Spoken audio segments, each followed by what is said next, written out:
지난 2018년 1월 더불어민주당은 국내 최대 포털 사이트에 댓글이 조작된 정황이 있다며 경찰에 수사를 의뢰했습니다. 평창 동계올림픽을 앞둔 상황에서 대통령을 모욕하거나 올림픽 개최를 문제 삼는 댓글을 누군가 조직적으로 올리고 있다고 의심한 겁니다. 네이버 기사의 댓글 조작을 위해서 매크로 조작 프로그램을 사용한 정황이 있어서 우리 당의 가짜뉴스 대책반이 오늘 경찰에 고발을 합니다.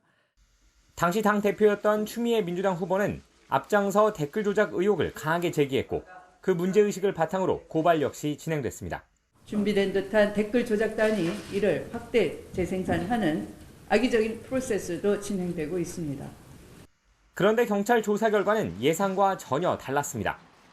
경찰이 게시물의 공감수를 조작한 일당 3명을 붙잡았는데 모두 민주당 당원이었던 겁니다.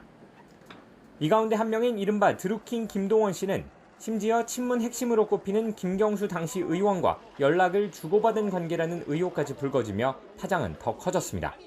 김경수 의원 수사에 본인이 스스로 협조를 해야 되고 이 특검이 진행될 수 있도록 민주당은 적극적으로 협력해야 될 것입니다.